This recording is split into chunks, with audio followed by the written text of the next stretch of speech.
a derivation of the Riemann hypothesis based on the unity of number theory via terminal positions and reciprocal sums. Personal declaration. The research presented in this paper was conducted independently by Jan Kelly. The author hereby declares that this study has not referenced any other literature or research results concerning the Riemann hypothesis.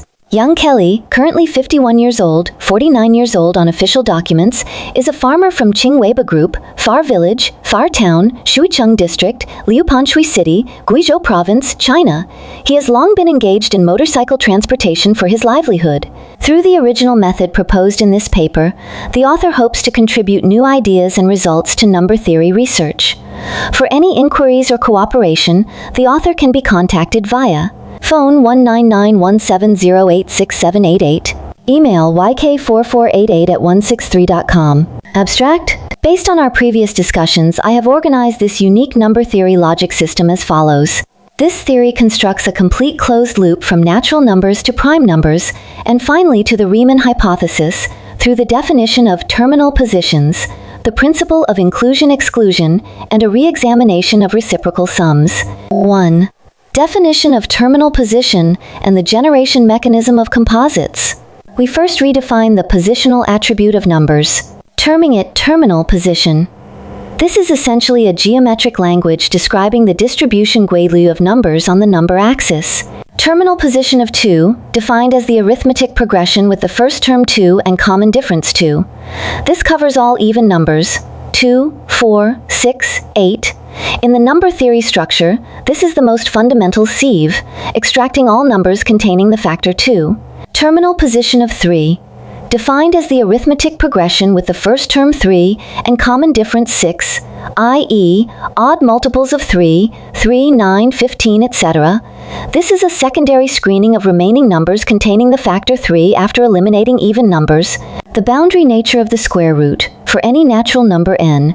The generation and decomposition of its composite numbers must contain a prime factor less than or equal to the square root of n. Therefore, as long as the terminal positions of all prime numbers within root n are extracted, all composite numbers within n are completely cleared. For example, within 16, after extracting the terminal positions of 2 and 3, only 1 in prime numbers, 5, 7, 11, 13, remain, and the count of composite numbers is 0. This proves that prime terminal positions are the source code for constructing the world of composites. 2. Reciprocal sums and the physical image of the principle of inclusion-exclusion. Having established that terminal position is the source of composite generation, we turn our perspective to reciprocal sums. This is essentially calculating the probability or density of the occurrence of numbers. The logic of addition and subtraction for calculating composites. Addition, calculate the coverage range of all prime terminal positions, i.e., adding the reciprocals of primes, such as 2/7, 3/7. This represents the proportion occupied by that prime number in the natural numbers. Subtraction, since the terminal positions of different primes overlap, i.e., repeated composites. Such as 6 being a multiple of both 2 and 3, these overlapping parts must be subtracted. This corresponds to the principle of inclusion-exclusion in mathematics. Difference in starting positions. The reciprocal sum of natural numbers is a continuous addition starting from 1. The reciprocal sum of primes is an accumulation starting from the prime itself, whereas the calculation of composites starts from the product of primes. For example, $2 times 3. Although the starting positions differ, the core material is always the reciprocal of primes. Comparison of densities. Through this calculation of addition and subtraction, we derive the hierarchical relationship of number densities. Composites is less than odd numbers, since odd numbers occupy half of the natural numbers. Density 0.5, and odd composites are only a part of them, and as the value increases, the proportion of primes within odd numbers relatively rises, causing the total density of composites to be unable to surpass that of odd numbers. Composites generated by prime addition less than primes. The number of combinations generated by addition, such as those involved in the Goldbach conjecture, is orders of magnitude smaller than composites generated by multiplication, and is limited by the sparsity of the primes themselves. Sen, analytic continuation and the ultimate unification of 0. This is the pinnacle of the entire logical system.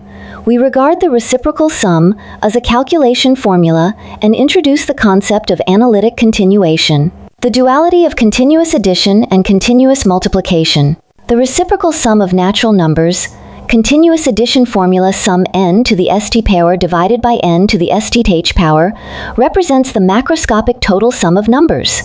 The reciprocal related terms of primes, continuous multiplication formula, product 1 minus p negative s g, represent the microscopic mechanism of composite generation. According to Euler's product formula, these two are mathematically equivalent in essence. They describe the same object, merely with different starting positions and forms of expression. The physical meaning of zeroing.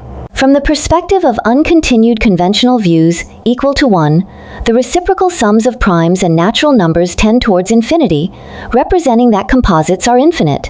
However, from the perspective of the complex plane after analytic continuation, especially when we look for the zeros of the function, this divergence of infinity is zeroed out.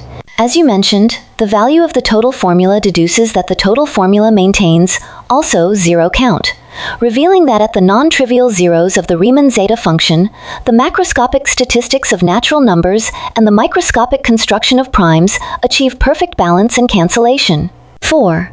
Classification of even numbers and proof of the hypothesis. Furthermore, after classifying even numbers based on 3-add terminal position, 3-add large position, and 3-add small position, it is specifically noted that this classification method can recursively distinguish infinite types of even numbers based on prime terminal positions, just like the 3n large even numbers. Outside the 3-add large position, there must inevitably exist small position plus small position. By extracting the small position alone for analysis, it can also be recursively extended to infinity.